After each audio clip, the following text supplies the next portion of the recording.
राष्ट्रीय भारतीय सैन्य कॉलेज देहरादून यानी कि मिलिट्री कॉलेज देहरादून के जुलाई 2024 के सत्र में उम्मीदवारों के प्रवेश के लिए योग्यता परीक्षा का आयोजन किया जा रहा है। ये नोटिफिकेशन मिलिट्री कॉलेज ने जारी कर दिया है।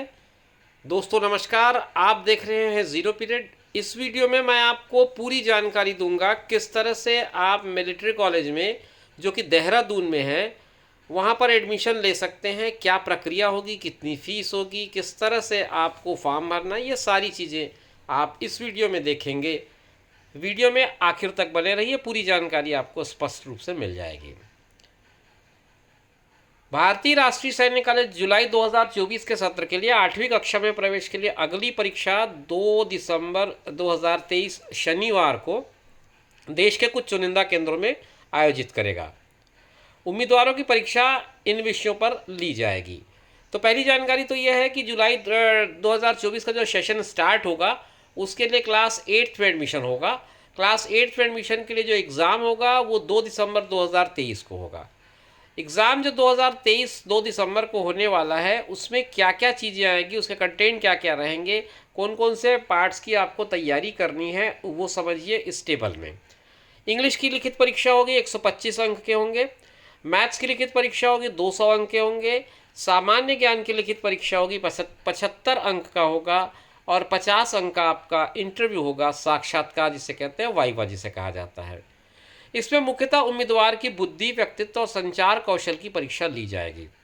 ये भी ध्यान रखें कि जो साक्षात्कार वाला मामला है ये उन्हीं बच्चों से लिया जाएगा जिन बच्चों ने जो रिटन टेस्ट है उसको पास कर लिया, उसको क्वालिफाई कर लिया है। अब उसके बाद 450 अंकों का टोटल मेरिट लिस्ट बनेगा जिसके बेसिस पे सिलेक्शन होंगे। ये मैंने आपको बता दिया सिलेक्शन के लिए आपको किन किन चीज़ों से जूझना पड़ेगा, क्या क्या तैयारी करनी पड़ेगी। अब पात्रता किन को है ये समझ लेते हैं। पात्रता की बात करें तो आयु सीमा इनकी जो होनी चाहिए उसके लिए छात्र और छात्राएं दोनों पात्र हैं। पहली बात तो ये नोट कर लें, इसमें कोई बॉयज़ या गर्ल्स वाला मामला नहीं है। इस कॉलेज में दोनों कैटेगरी के एडमिशन्स होते हैं। आयु जो है वो 1 जुलाई 2024 को 11.5 साल से कम और 13 साल से अधिक नहीं होना चाहिए। मतलब 11.5 साल से लेकर के 13 साल के बीच का अगर कोई स्टूडेंट है तो वो इसमें पार्टिसिपेट कर सकता है। अगर डेट के हिसाब से इसको देखें तो 2 जुलाई 2011 से पहले मत हो और 1 जनवरी 2013 के बाद ना हो। इन दोनों के बीच का उनका डेट ऑफ बर्थ होना चाहिए, तभी आपको एडमिशन मिल पाएगा। परीक्षा की अनुसूची, अनुसूची का मतलब है जैसे गणित है वो 9:30 बजे से 11 बजे तक होगा और सामान्य ज्ञान 12 से 13 मतलब कि 1 बजे तक होगा। अंग्रेजी 14:30 लिखा है, मतलब 12 से 13, 13 से 14, 2:30 बजे से लेकर के 4:30 बजे तक होगा। और ये सारी परीक्षाएं 2 दिसंबर को शनिवार को ही होगी। इसके बाद जो बच्चे क्वालिफाई कर लेंगे उनका इंटरव्यू होगा, साक्षात्कार होगा। इसकी तारीख बाद में बताई जाएगी। गणित और सामान्य ज्ञान ये दोनों के जो प्रश्न पत्र होंगे वो बाईलैंग्वेज होंगे, इंग्लिश और हिंदी दोनों में होंगे। आप जिसमें चाहें, जिसमें कंफर्टेबल हैं, आप उसमें अपना एग्ज़ाम दे सकते हैं। सभी उम्मीदवारों की परीक्षा एक साथ ली जाएगी, चाहे वो प्रश्न पत्रों का उत्तर इंग्लिश में दें या हिंदी में दें। केंद्र सरकार के कर्मचारियों के बच्चे लिखित परीक्षा और मौखिक परीक्षा संबंधित कर्मचारी की पोस्टिंग राज्य में दे सकते हैं। उनके अधिवास राज्य का निर्धारण उनके मूल अधिवास राज्य के अनुसार होगा। ये जो डोमिसाइल वाला मामला है वो है। उनकी उम्मीदवारी भी उनके बोनाफाइड जो उनके पास मूल निवास प्रमाण पत्र होगा उसके राज्य के हिसाब से होगा। आवेदन पत्र भी उसी राज्य में जमा करना अनिवार्य है जहां से वो परीक्षा देना चाहते हैं। साक्षात्कार के बारे में मैंने पहले ही बताया, इंटरव्यू के बारे में मैंने आपको पहले ही जानकारी दी कि ये इंटरव्यू उन्हीं लोगों का होगा जो रिटन टेस्ट क्वालिफाई कर जाएंगे। इनकी सूची मुख्यालय सैन्य प्रशिक्षण कमांड की स्वीकृति के बाद सभी राज्य सरकारों को राष्ट्रीय भारतीय सैन्य कॉलेज के द्वारा भेजी जाएगी। मतलब जो रिटन टेस्ट होगा आपका, रिटन टेस्ट में जो क्वालिफाई होंगे उसकी लिस्ट जो है राज्य सरकारों को भेज दी जाएगी, फिर उनका इंटरव्यू ऑर्गेनाइज किया जाएगा। इनका जो परीक्षा परिणाम है वो RIMC की वेबसाइट पर उपलब्ध रहेगा, वहाँ पर जा कर के आप अपना रिजल्ट देख सकते हैं। और ये जिम्मेदारी आपकी होगी, कैंडिडेट की होगी। कब रिजल्ट निकल रहा है, आपको कैसे ऑब्जर्व करना है, वो आप ध्यान में रखेंगे। सभी जो चयनित उम्मीदवार हैं उनका प्रवेशाधिकार निर्देश प्राप्ति के 10 दिन के भीतर होगा। 10 डेज के अंदर आप जा करके अपना एडमिशन का प्रोसेस पूरा कर लें। आवेदन पत्र आप कैसे प्राप्त करेंगे ये समझना बहुत ज़रूरी है। आवेदन पत्र और इसका जो पूरा का पूरा विवरण पत्रिका है, मतलब जैसे कह रहा हूँ प्रॉस्पेक्टस है, एवं पुराने प्रश्न पत्र भारतीय राष्ट्रीय सैन्य कॉलेज गढ़ी कैंट देहरादून से प्राप्त किए जा सकते हैं। वहाँ पर आपको ये मिल जाएंगे। और ऑनलाइन भुगतान के माध्यम से विवरण पत्रिका और पुराने प्रश्न पत्र के एक सेट सामान्य जाति के लिए 600 और अनुसूचित जाति जनजाति के उम्मीदवारों के लिए 555 रुपये RIMC की वेबसाइट यानी कि देहरादून कॉलेज की वेबसाइट पे ऑनलाइन भुगतान करके भी प्राप्त किया जा सकता है। मगर अगर आप प्रॉस्पेक्टस पाना चाहते हैं, पिछले साल के पेपर्स जानना चाहते हैं, तो उसके लिए 600 रुपये आपको खर्च करने हैं। अगर आप सामान्य जाति से हैं, अनुसूचित जाति के उम्मीदवारों के लिए 555 रुपये लगेंगे।